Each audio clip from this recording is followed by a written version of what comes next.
स्वागत है आप सभी का डेली 11 में। डेली 11 आपका हार्दिक स्वागत करता है।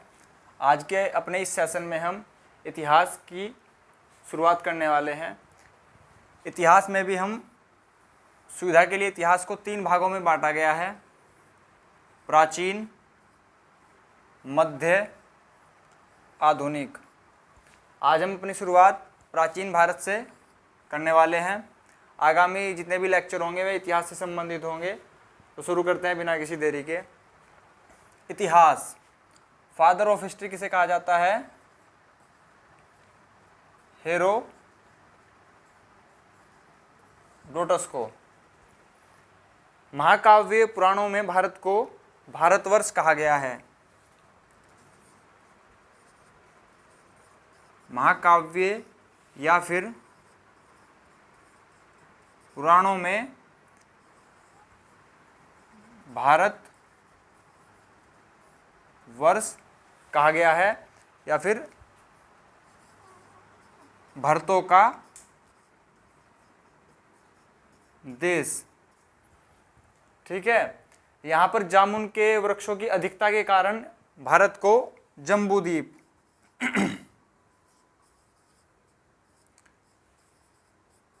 जम्बूद्वीप भी कहा गया है। और देखते हैं, जो यहाँ पर यूनानी आए थे उन्होंने भारत को कहा था यूनानी। यहाँ पर ले लेते हैं, यूनानी ने भारत को कहा था इंडे। जो अरबी आए थे यानी कि अरबों ने भारत को कहा था हिंदे।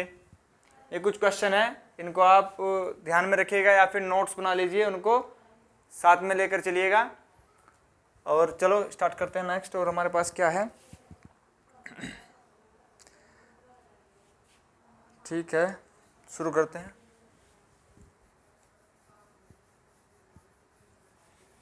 या तो आप कोई नोटबुक उठा लीजिए इतिहास की, या जिसमें भी आप अपने नोट्स बनाना चाहेंगे।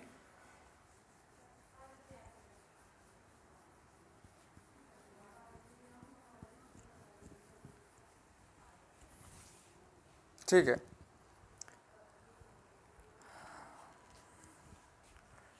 भारत में सबसे प्राचीन क्या हैं? वेद हैं। वेद कितने हैं? 4 प्रकार के हैं। कौन कौन से? ऋग्वेद। समय के अभाव के कारण मैं इसको शॉर्ट में लिखूंगा, आप अपनी नोटबुक में कंप्लीट लिखिएगा। ऋग्वेद। ऋग्वेद में 10 मंडल हैं। क्वेश्चन ये भी आता है। 1028 सूक्त हैं। इसके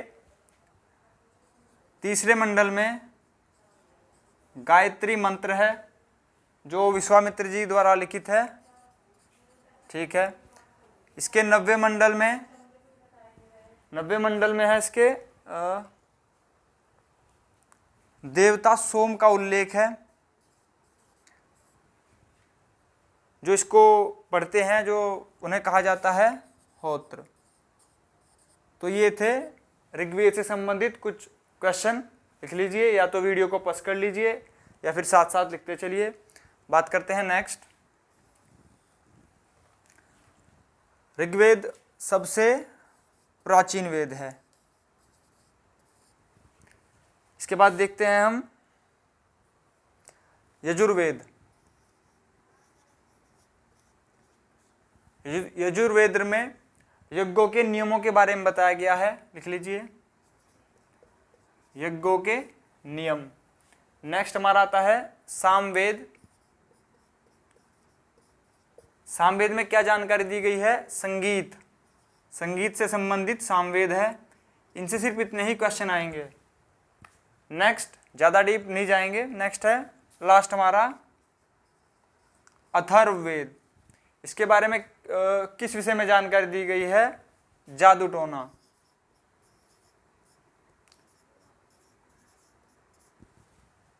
ठीक है। अथर्ववेद सबसे बाद का है, यह सबसे लास्ट में आया था। ठीक है, इसको रफ कर देते हैं।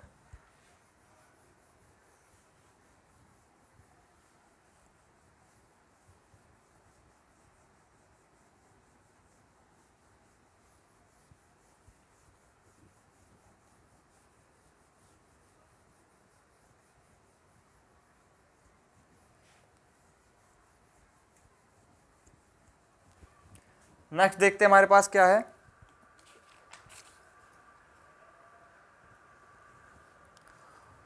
उपनिषद।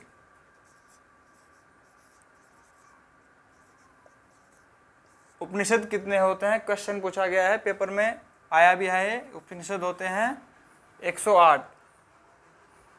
बात करते हैं सबसे, जिसमें 4 आश्रमों का, 4 आश्रमों के बारे में बताया गया है, वो कौन सा है? जाबलो उपनिषद। जाबलो उपनिषद। 4 आश्रम कौन से हैं दोस्तों?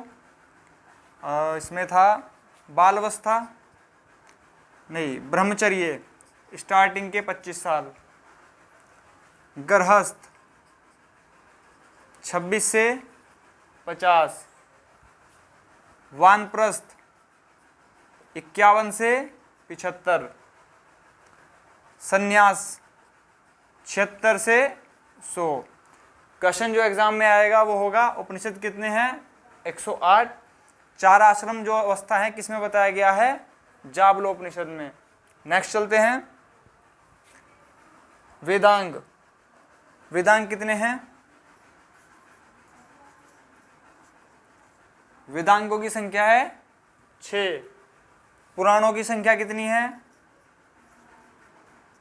पुराणों की संख्या है 18। ये संख्याएं पेपर में पूछी जा चुकी हैं, विगत जो भी परीक्षाएं हुई हैं। सबसे प्राचीन पुराण कौन सा है, ये भी लिख लीजिए आप। सबसे प्राचीन पुराण है मत्स्य पुराण। ठीक है, और इसमें क्या बता सकते हैं आपको?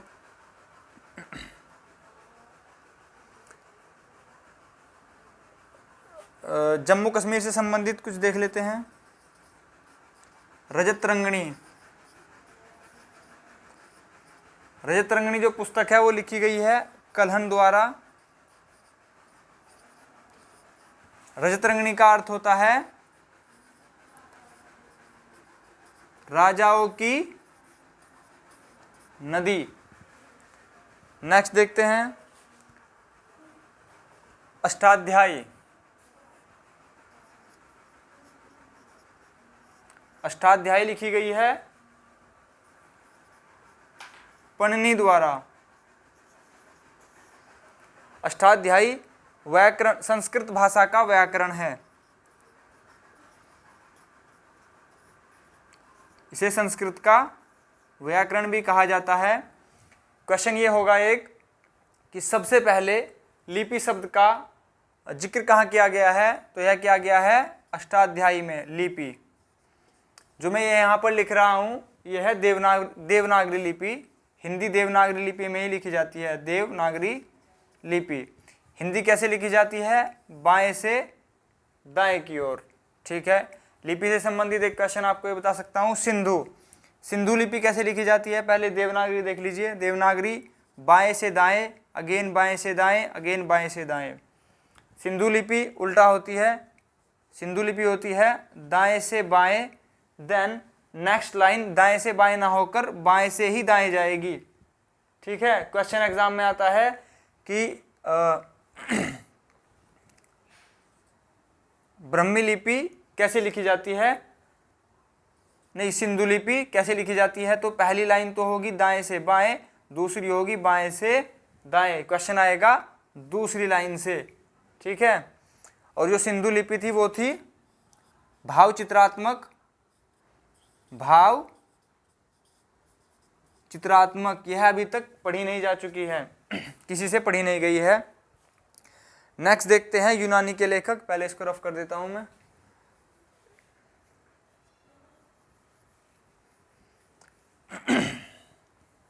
इसको आप नोट करते चलिएगा अपनी नोटबुक में, या फिर वीडियो को पॉज करके लिख लीजिएगा।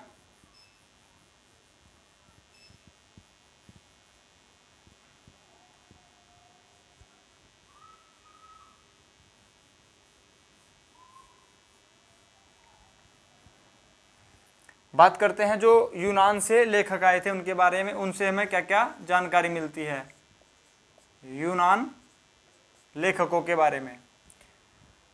यूनान लेखकों में हमसे हमारे पास है, पहले तो यही है, इतिहास के पिता कौन थे?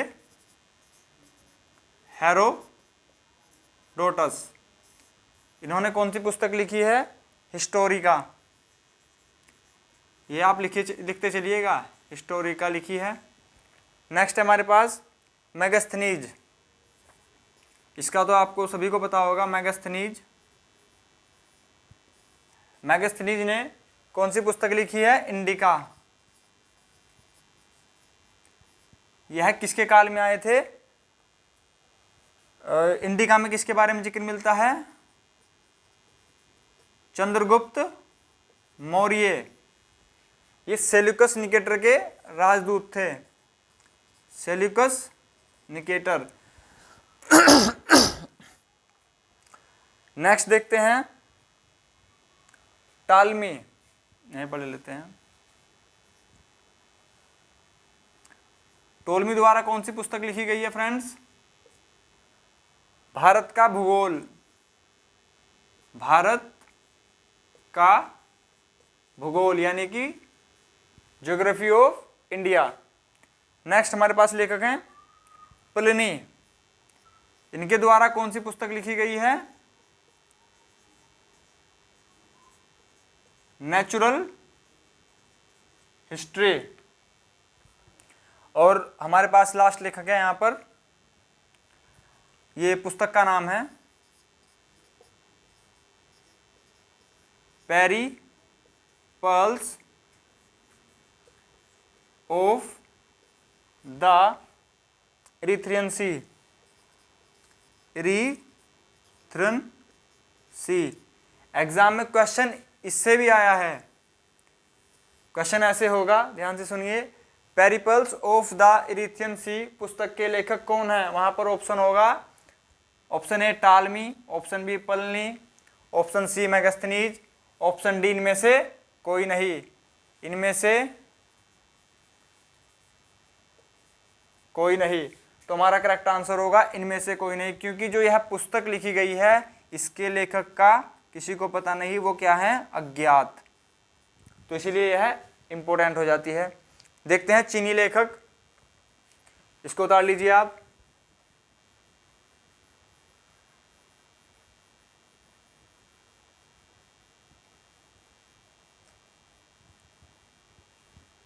नेक्स्ट हमारे पास है चीनी लेखक।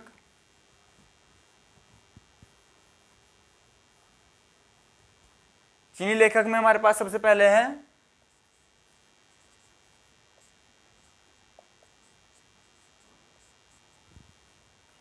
फाइयान।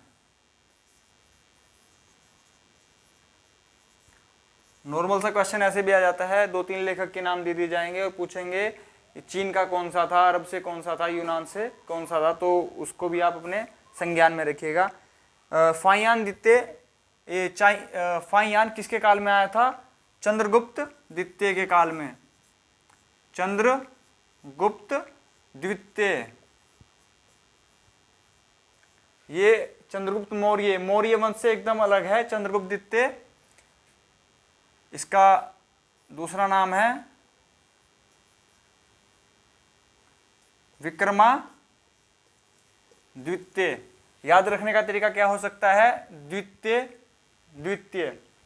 नेक्स्ट चीनी यात्री था हेनसांग। ह्वेनसांग।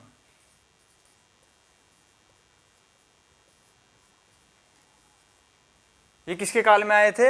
हर्षवर्धन जी के काल में आए थे। इन्होंने कौन सी पुस्तक लिखी है हेनसांग ने?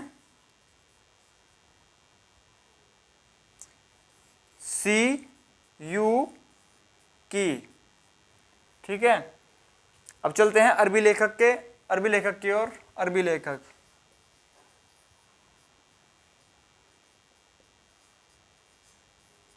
अरबी लेखक में हमारे पास कौन कौन से महत्वपूर्ण हैं? अल बरूनी।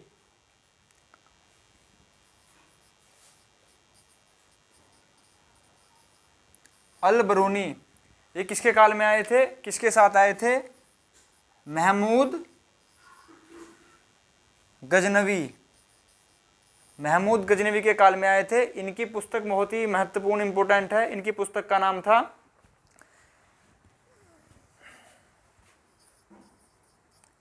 किताब उल हिंद, या फिर हम इसको बोल सकते हैं तहकीक हिंद, तहकीक हिंद, या फिर और लिख सकते हैं भारत की खोज। इसका अगर मीनिंग निकालें, ये तीनों एक ही किताब है फ्रेंड्स, कंफ्यूज नहीं कीजिएगा। किताब उल हिंद, तहकीक हिंद, भारत की खोज, तीनों एक ही किताब हैं। ये लिखी गई हैं अलबरूनी के द्वारा, जो अरबी लेखक था, महमूद गजनवी के काल में आया था या फिर उसके साथ आया था। यहाँ पर आ गया भारत की खोज, ये तो इसका हिंदी रूपांतरण है। अगर बात करें कि भारत की खोज, डिस्कवरी ऑफ इंडिया किसने लिखी है, डिस्कवरी ऑफ इंडिया, तो इसके लेखक हैं जवाहर लाल नेहरू जी। ठीक है, नेक्स्ट है हमारे पास लास्ट अरबी लेखक है, last Ibn Battuta. Ibn Battuta, इनका समय भी पूछा गया है, ये कब आए थे, तो ये आए थे 1333 में, 1333। ये कहाँ के थे, मोरक्को। मोरक्को यानी कि अफ्रीका का एक देश है। इन्होंने कौन सी पुस्तक लिखी है, इन्होंने पुस्तक लिखी है रेहला। रेहला किसके काल में आए थे, मोहम्मद बिन तुगलक। ये भी एक इनसे संबंधित महत्वपूर्ण क्वेश्चन आते हैं कि राजधानी दौलताबाद किसने स्थापित की थी, तो मोहम्मद बिन तुगलक। और एक और बात बता दूं आपसे, यह सबसे विद्वान शासक था, सबसे पढ़ा लिखा, लेकिन कार्य इसके मूर्खतापूर्ण थे। इसीलिए इसकी मृत्यु पर बदायूनी ने कहा था कि राजा को प्रजा से, प्रजा को राजा से मुक्ति मिल गई। बात करें सबसे अनपढ़, अनपढ़ राजा कौन था, महान अकबर। लेकिन अकबर के कार्य महान थे और मोहम्मद बिन तुगलक का इतना कुछ खास नाम नहीं हुआ। मोहम्मद बिन तुगलक ने सिक्के चलाए थे, सांकेतिक, सांकेतिक मुद्रा चलाई थी। सांकेतिक मुद्रा क्या होती है, जो आजकल की करेंसी हम यूज कर रहे हैं, उस पर लिख दिया जाएगा कि ये कितने का नोट है, 100 का है, 10 का है या फिर 20 का है, इसे कहते हैं सांकेतिक मुद्रा। ठीक है, और आपसे क्या बात हो सकती है, अन्य लेखकों में हो गया।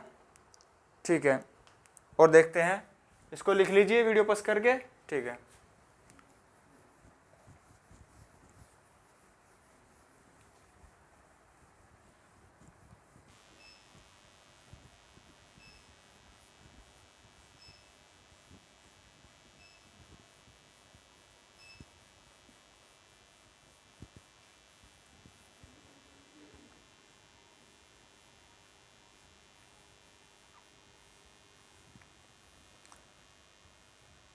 ठीक है फ्रेंड्स, बात करते हैं भारत का पुरातत्व शास्त्र का पितामह। भारत के पुरातत्व शास्त्र, अब ये क्या होता है, इंग्लिश मीडियम के जो इंग्लिश माध्यम के बच्चे स्टूडेंट हैं उनका होगा आर्कियोलॉजी। इसके पितामह किसे कहा जाता है, ये हमारे sir Alexander Cunningham, sir Alexander Cunningham. ठीक है, सर्वप्रथम भारतवर्ष का जिक्र, सर्वप्रथम भारत वर्ष का जिक्र किस किताब में किया गया है, कहाँ किया गया है, तो वो है हमारा हाथी गुम्फा अभिलेख, हाथी गुम्फा अभिलेख। ठीक है, अभिलेख से क्वेश्चन आएगा कि अभिलेखों के अध्ययन को क्या कहते हैं, इसको मैं लिख देता हूँ। अभिलेखों के अध्ययन को कहते हैं एपिग्राफी।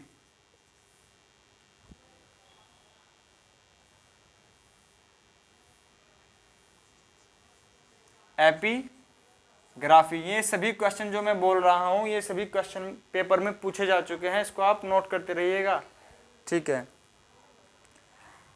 और देखते हैं सबसे पहले सती प्रथा का उल्लेख कहाँ मिलता है। सती प्रथा के बारे में आपको बता दूं, पहले बाल विवाह हो जाता था और अगर किसी स्त्री का पुरुष की मृत्यु हो जाती है तो लड़की को भी चिता पर ही जला दिया जाता था। तो ये थी सती प्रथा, बड़ी ही क्रूर प्रथा थी।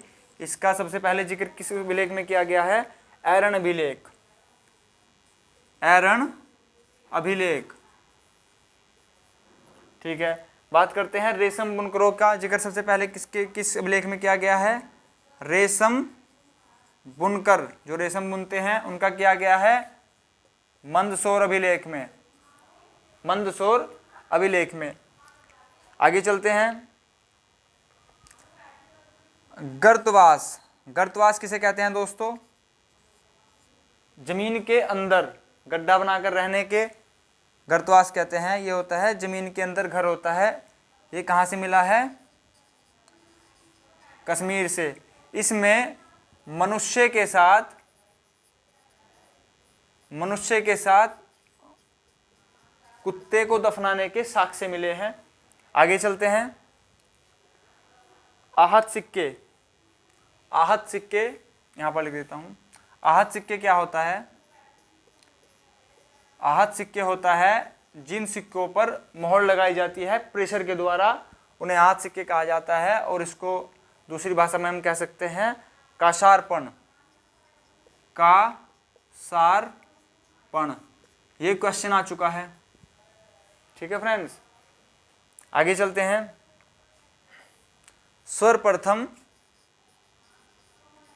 सर्वप्रथम यहां पर सिक्कों पर लेख किसने लिखवाए?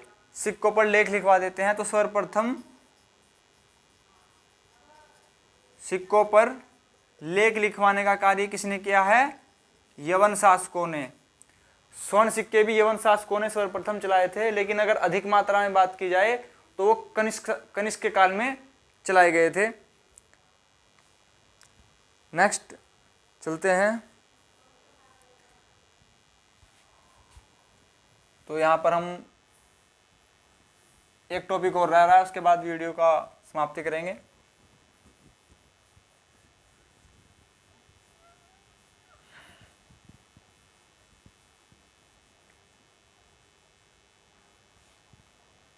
ठीक है दोस्तों, बात करेंगे कुछ मंदिरों की शैली के बारे में। अगर हम इसको मान लें कि यह भारत है, सपोज करते हैं भारत है, तो उत्तर भारत में कौन सी शैली होती है? शैली मतलब जिसमें मंदिरों का निर्माण हुआ है। उत्तर भारत में शैली थी नागर शैली। दक्षिण भारत में शैली थी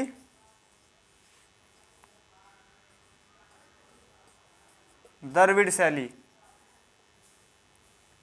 उत्तर में नागर शैली, दक्षिण में द्रविड़ शैली, बीच में जो शैली होगी जो यहां पर होगी उसको कहा जाएगा बैसर शैली। एक क्वेश्चन ये आएगा, ये हमारा आज का लास्ट क्वेश्चन होगा। क्वेश्चन लिख देंगे आपके सामने कि पंचायतन, ये हमारा लास्ट क्वेश्चन होगा आज की इस वीडियो का, आज के इस सेशन का। पंचायतन क्या है? शब्द पंचायतन से आप क्या समझते हैं? ऑप्शन है आपके पास हो सकता है पंचायत, पंचों का एक समूह, या फिर कोई सिक्का। लेकिन हमारा करेक्ट आंसर क्या होगा? पंचायतन क्या है? मंदिर निर्माण की एक शैली। पंचायतन क्या है? मंदिर निर्माण की एक शैली। इस और किसी का ध्यान नहीं जाएगा, सब या तो लगाएंगे कि ये पंचायत है, पंचायत का समूह है या पंचों का समूह है, ठीक है। हमारे आज के सेशन में इतना ही। आशा करते हैं आपको वीडियो पसंद आई होगी। हिस्ट्री के आगामी सभी सेशन से जुड़ने के लिए चैनल को सब्सक्राइब करें। Thank you.